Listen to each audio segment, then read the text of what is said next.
Hello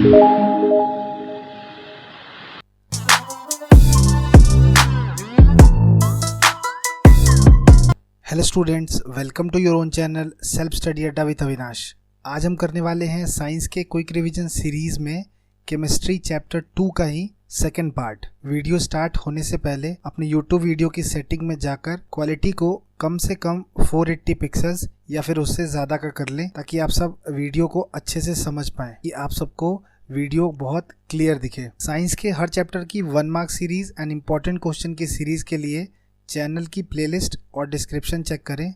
इस channel पर 10th के मैथ्स की केस स्टडी सीरीज भी चल रही है लगातार, जिसकी 4-5 वीडियोस ऑलरेडी आ चुकी हैं। ये सारी सीरीज पूरी तरह से लेटेस्ट CBSE 2021 को टारगेट करता हुआ है। एसिड्स, बेसेस एंड सॉल्ट्स की पार्ट 2 वाली वीडियो देखने से पहले जिन लोगों ने पार्ट 1 नहीं देखा है अभी तक, वो पहले पार्ट 1 देख लें, ताकि उनको इस चैप्टर का बेसिक कॉन्सेप्ट पूरी तरह से क्लियर हो जाए और पार्ट 2 के टॉपिक्स को समझने में आसानी हो। एक बार टॉपिक्स का रिकैप कर लेते हैं जो हमने पार्ट 1 में ऑलरेडी पढ़ रखा है। तो हमने 6 टॉपिक पढ़े थे पार्ट 1 में।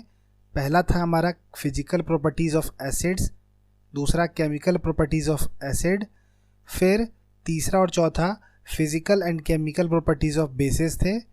पांचवा था हमारा एसिड और बेस का रिएक्शन, और छठा था डाइल्यूशन, जिसमें हम वाटर का मिक्सिंग पढ़ रहे थे, एसिड के साथ भी और बेस के साथ भी। इस पार्ट 1 की लिंक आपको नीचे भी मिल जाएगी, तो आप वहां से भी जाकर पहले उस वीडियो को देखें, फिर आप इस वीडियो को वॉच करें। तो इसके आगे के 5 रिमेनिंग टॉपिक्स के लिए वीडियो में आगे बढ़ते हैं और स्टार्ट करते हैं हम अपना आज का सेशन।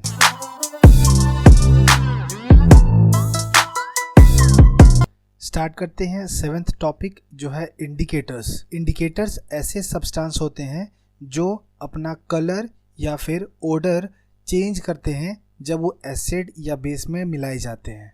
इंडिकेटर्स को 4 मेन पार्ट्स में क्लासिफाई किया गया है।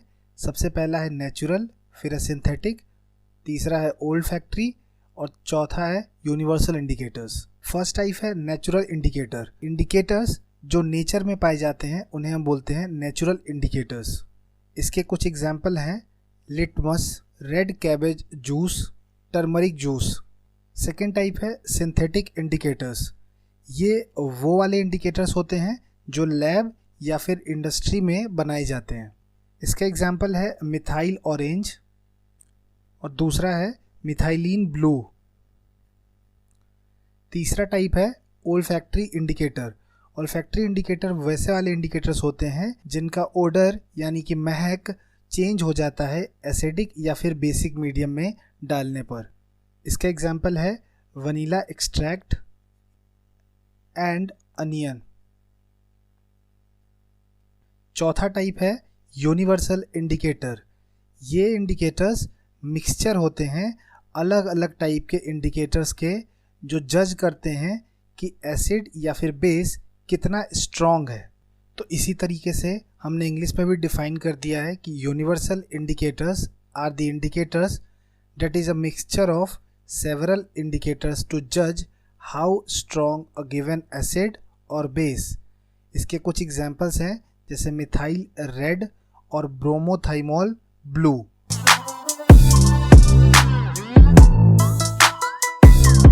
एट्थ टॉपिक है स्ट्रेंथ ऑफ एन एसिड और बेस। स्ट्रेंथ का मतलब होता है ताकत, यानी कि एसिड और बेस कितने ताकतवर होंगे ये कैसे पता लगाएंगे।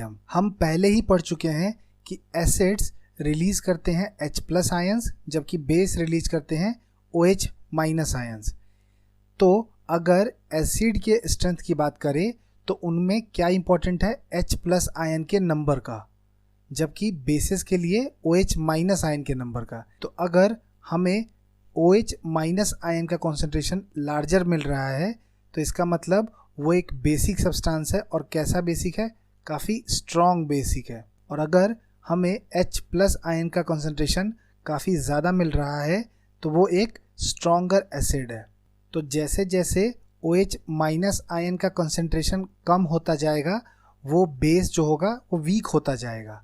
और उसी तरीके से अगर H+ आयन का कॉन्सेंट्रेशन कम होता जाएगा तो वो वाला एसिड वीक होता चला जाएगा। इस बात को रिप्रेजेंट करने के लिए एक स्केल बनाया गया है जिसका नाम है pH स्केल।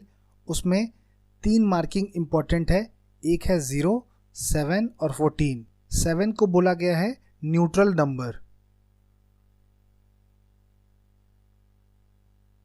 तो 0 से 7 के रीजन में हमारा H प्लस आयन का कॉन्सेंट्रेशन इंक्रीज होता है। तो मैं लिख रहा हूँ इंक्रीज, ये एरो अपवर्ड जो होता है ये बताता है इंक्रीज को और डाउनवर्ड एरो बताएगा डिक्रीज को।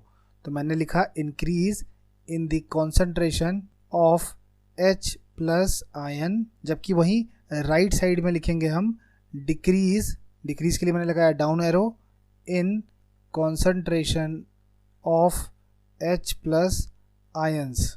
तो अगर आप ध्यान से देखें तो 0 से 7 के बीच में H प्लस बढ़ रहा है। इसका मतलब इस तरफ यानी कि लेफ्ट साइड हमारा एसिडिक नेचर भी बढ़ रहा है।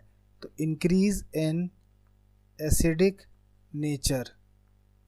और वहीं 7 से 14 की तरफ देखें यानी कि 7 के राइट में, तो ये क्या हो रहा है, इंक्रीज इन बेसिक नेचर।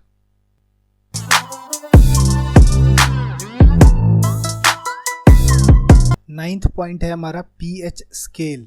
ये क्या होता है, तो पीएच स्केल एक ऐसा स्केल है जो हमारा मेजर करता है H प्लस आयन का कॉन्सेंट्रेशन। तो अगर H प्लस आयन का कॉन्सेंट्रेशन ज़्यादा होगा तो वो एसिडिक होगा और अगर कम होगा तो वो बेसिक नेचर का होगा। फर्स्ट पॉइंट है इट स्टैंड्स फॉर, यानी कि फुल फॉर्म पूछ रहा है आपसे।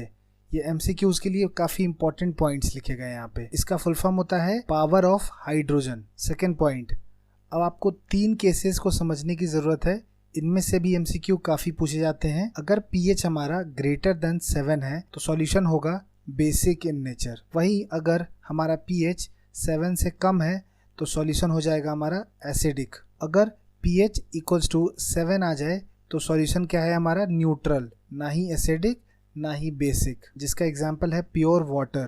थर्ड पॉइंट है इम्पोर्टेंस इन एवरीडे लाइफ, यानी कि पीएच का क्या इंपॉर्टेंस है हमारे डे टू डे लाइफ में। तो सबसे पहला है फॉर सॉइल। सॉइल में पीएच के स्केल की मदद से हम ये पता लगा लेते हैं कि सॉइल एसिडिक नेचर का है या फिर बेसिक नेचर का है। इसके अकॉर्डिंगली ही हम प्लांट को उगाते हैं। और अगर जो सॉइल है वो ज़्यादा एसिडिक है तो उसमें हम कुछ बेसिक सब्सटेंस मिला देते हैं ताकि वो न्यूट्रलाइज होके हमारे प्लांटेशन के लिए यूज़फुल हो जाए वो सॉइल। HCl हमारे डाइजेस्टिव सिस्टम के लिए काफ़ी यूज़फुल एसिड है जो हमारे खाने में छिपे माइक्रो ऑर्गेनिजम्स को मारता है ताकि हम हेल्दी रह सकें और साथ ही साथ डाइजेशन में भी हेल्प करता है। तीसरा पॉइंट है tooth decay due to pH change, यानी कि पीएच में चेंज की वजह से हमारे दांत जो है वो सड़ सकते हैं, ख़राब हो सकते हैं। और फोर्थ पॉइंट है plants and animals are pH sensitive, यानी कि पीएच की वैल्यू चेंज होने से प्लांट्स और एनिमल्स दोनों अफेक्टेड हो जाते हैं।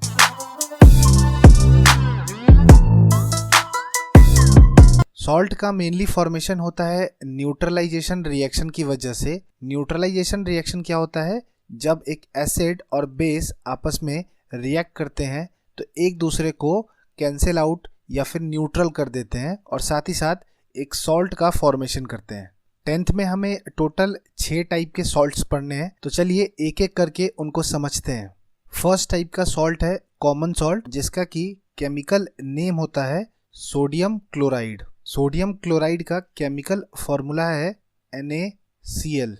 इसके फॉर्मेशन के लिए जो रिएक्शन होता है वो है हमारा NaOH। ये है हमारा sodium hydroxide plus HCl hydrochloric acid. जब रिएक्ट करते हैं तो फॉर्म करते हैं हमारा सॉल्ट जो कि है सोडियम क्लोराइड प्लस H2O। अगर हम बात करें इसके यूजेस की, ये मेनली फूड आइटम्स में यानी कि खाने के तौर पे यूज होता है। जो आपके घरों में खाना बनाने के लिए यूज हो रहा है वो कॉमन सॉल्ट ही है, सोडियम क्लोराइड। अगर हम बात करें सॉल्ट नंबर 2 की, जो कि है ब्लीचिंग पाउडर, तो उसका केमिकल नेम जो है वो है कैल्शियम ऑक्सीक्लोराइड। केमिकल फॉर्मूला है हमारा Ca कैल्शियम के लिए, ऑक्सी के लिए O और क्लोराइड के लिए Cl2। ब्लीचिंग पाउडर का फॉर्मेशन तब होता है जब हम क्लोरीन का रिएक्शन कराते हैं ड्राई स्लेग्ड लाइम के साथ। अब यहाँ सवाल ये उठता है कि ड्राई स्लेग्ड लाइम क्या होता है, तो ये कई बार 1 मार्क्स में भी पूछा जाता रहा है, इसलिए इसको आप लोग अच्छे से याद कर लें कि कैल्शियम हाइड्रोक्साइड यानी कि CaOH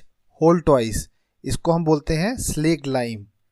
तो जब हम इस स्लेग्ड लाइम का क्लोरीन के साथ रिएक्शन कराते हैं तो हमें मिलता है calcium oxychloride CaOCl2 plus water यानी H2O। ये CaOCl2 ही हमारा ब्लीचिंग पाउडर है। ब्लीचिंग पाउडर के अगर हम यूज़ की बात करें तो ये यूज़ किया जाता है डिसइंफेक्टेंट के तौर पे या फिर ऑक्सीडाइजिंग एजेंट के तौर पे। तीसरा यूज़ है bleaching of cotton and linen. ये जितने भी सॉल्ट्स आप पढ़ रहे हैं इनके केमिकल नेम, फॉर्मूला और रिएक्शन बहुत इंपॉर्टेंट है। पिछले 5 से 6 साल के क्वेश्चंस आप उठाकर देखोगे तो किसी न किसी फॉर्म में इन सॉल्ट्स में से किसी का फॉर्मेशन पूछ लेता है, तो किसी का यूज पूछ लेता है या फिर केमिकल फॉर्मूला या नेम पूछ लेता है। ये आपके एकदम टिप्स पे होनी चाहिए सारे सॉल्ट्स। थर्ड टाइप का सॉल्ट जो है हमारे पास, उसका केमिकल नेम है सोडियम हाइड्रोक्साइड।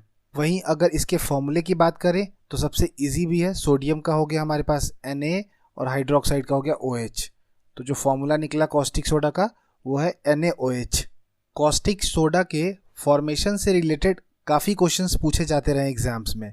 इसका जो फॉर्मेशन होता है वो एक स्पेशल प्रोसेस से होता है जिसका नाम है क्लोर अल्कली प्रोसेस। इस प्रोसेस को हम क्लोर अल्कली प्रोसेस इसलिए कहते हैं क्योंकि जब इसका फॉर्मेशन होता है कॉस्टिक सोडा का तो हमें प्रोडक्ट साइड में 2 चीज़ें मिलती हैं।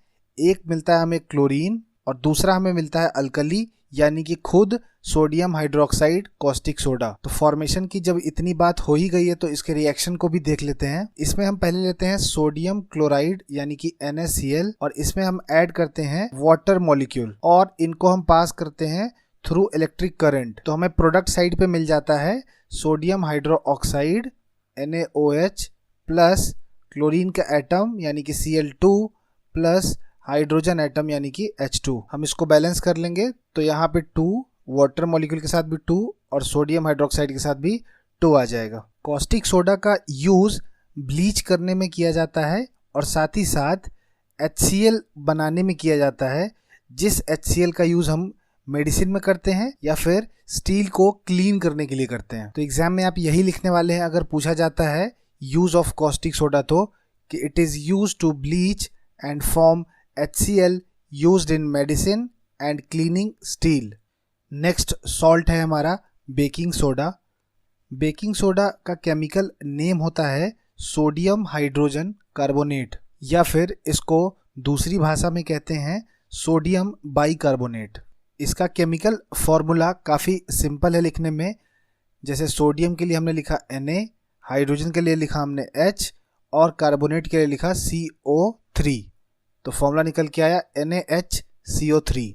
इसके फॉर्मेशन के लिए टोटल 4 रिएक्टेंट की हमें ज़रूरत पड़ती है जो कि हैं sodium chloride NaCl plus water यानी H2O plus CO2 carbon dioxide plus NH3 को हम बोलेंगे यहाँ पे अमोनिया। तो इन रिएक्टेंट्स के साथ रिएक्शन होने पे हमें जो प्रोडक्ट मिलेगा वो मिलने वाला है अमोनियम क्लोराइड यानी कि NH4Cl और साथ में हमें मिलेगा NaHCO3। इसको बोलते हैं हम अमोनियम क्लोराइड, जबकि ये है हमारा बेकिंग सोडा। अगर हम बात करें बेकिंग सोडा के यूज़ की, ये बेकिंग पाउडर बनाने में यूज़ होता है और साथ ही साथ एंटासिड्स बनाने में भी यूज़ होता है। एंटासिड्स क्या होता है? एंटासिड्स हमारे स्टमक के अंदर एक्सेस एसिड को न्यूट्रलाइज करके हमें इंस्टेंट रिलीफ देता है। आप इसका एग्जांपल डेली लाइफ में देख सकते। जब आप कभी ऑयली फूड या फिर फ्राइड फूड खाते हो तो आपके पेट में कई बार एसिडिटी बन जाती है, तो आप क्या लेते हो? इनो। तो जो इनो के अंदर एक्टिव इंग्रेडिएंट यूज किया गया है वो बेकिंग सोडा ही है। दूसरा यूज है, ये आग को बुझाने में भी काम आता है। It is used as fire extinguisher. तीसरा इसका यूज है, it is preservatives for milk in summer.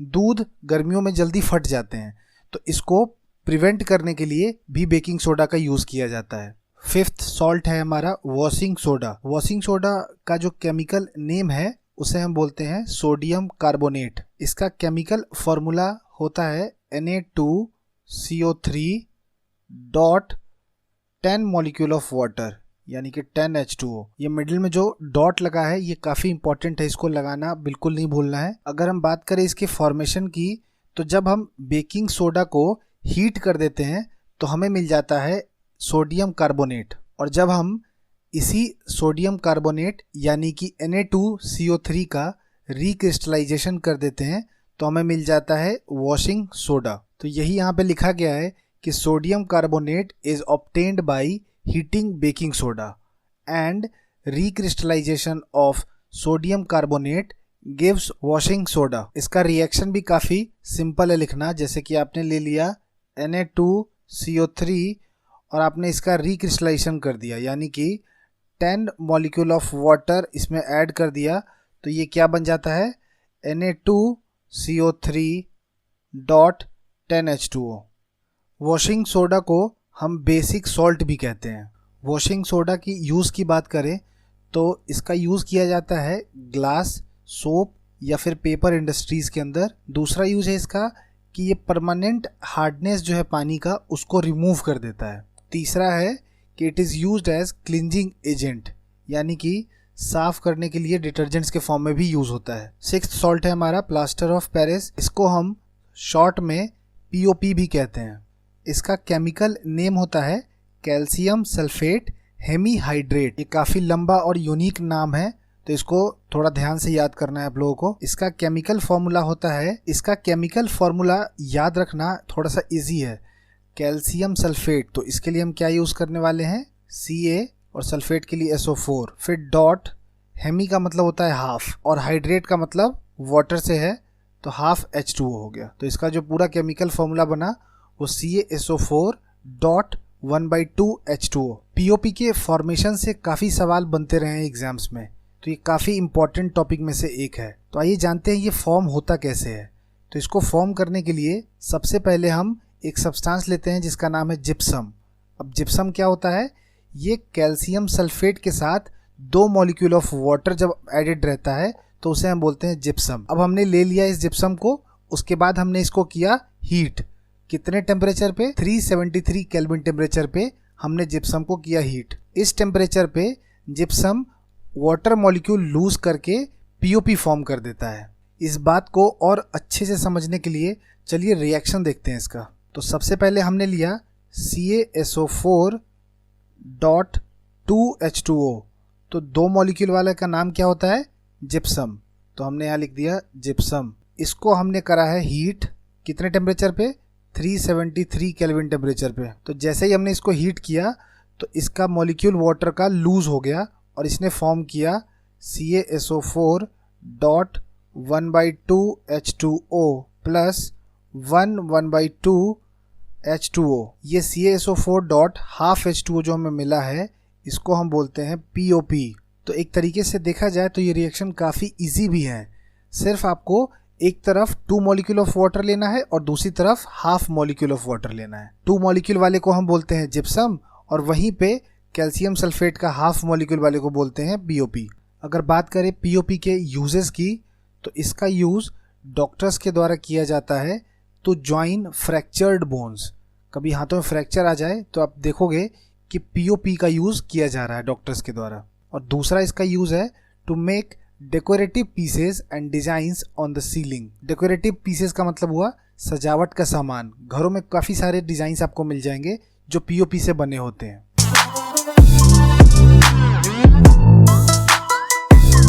इस चैप्टर का लास्ट टॉपिक है हमारा वाटर ऑफ क्रिस्टलाइजेशन। 1-2 नंबर के क्वेश्चन इस टॉपिक से भी पूछे जाते हैं। आइए जानते हैं ये होता क्या है। किसी भी सॉल्ट के अंदर उसकी एक यूनिट में जितने भी fixed number of water molecules होते हैं उसे ही हम कहते हैं water of crystallization. It is the fixed number of water molecules present in 1 formula unit of a salt. कुछ कंपाउंड्स के क्रिस्टल्स जो होते हैं वो आपको दिखने में ड्राई नजर आते हैं पर एक्चुअल में उनके अंदर सम वाटर मॉलिक्यूल्स प्रेजेंट होते हैं। इन्हीं वाटर मॉलिक्यूल को हम कहते हैं वाटर ऑफ क्रिस्टलाइजेशन और उनके सॉल्ट को हम कहते हैं हाइड्रेटेड सॉल्ट्स। तो यही हमारा नेक्स्ट पॉइंट भी है कि crystals of some compounds seems to be dry but actually they contain some water molecules attached to them. This water is called water of crystallization and such salts are called hydrated salts. इसके कुछ examples भी देखें अगर हम, तो already हम पढ़ चुके हैं काफ़ी सारे एग्जाम्पल्स। जैसे कि पहला है हमारे पास CaSO4.2H2O, ये हमारा किसका फॉर्मूला था? जिप्सम का। CaSO4.1/2H2O, ये किसका फॉर्मूला था? तो प्लास्टर ऑफ पेरिस का था, POP। और CuSO4.5H2O, ये किसका फॉर्मूला होता है? ये होता है कॉपर सल्फेट का।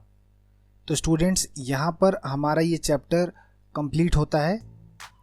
हमने केमिस्ट्री का एसिड बेसिस एंड सॉल्ट्स वाला चैप्टर पूरी तरह से कंप्लीट कर लिया है, बिना कोई भी पॉइंट स्किप किए हुए। अब आगे अगर आप बुक पढ़ेंगे या फिर नोट्स पढ़ेंगे तो पूरे चैप्टर का क्लियर पिक्चर आपके सामने होगा और हर क्वेश्चन को आप बेहतर ढंग से समझ पाएंगे। अगर आप लोगों को क्विक रिवीजन वाली सीरीज़ की ये वीडियोस अच्छी लग रही हैं तो इनको लाइक करना ना भूलें, और साथ ही साथ जो लोग न्यू हैं इस चैनल पर, आप सब इसको सब्सक्राइब कर ले और नोटिफिकेशन ऑन कर ले, ताकि हर वीडियो की अपडेट आपको मिल सके। अपने फ्रेंड्स के साथ भी चैनल और वीडियो को शेयर करें ताकि वो भी बोर्ड्स की तैयारी अच्छे से स्टार्ट कर सकें। तो मिलते हैं इस सीरीज़ की नेक्स्ट वीडियो में। तब तक के लिए पढ़ते रहें और बढ़ते रहें। Thanks for watching. जय हिंद।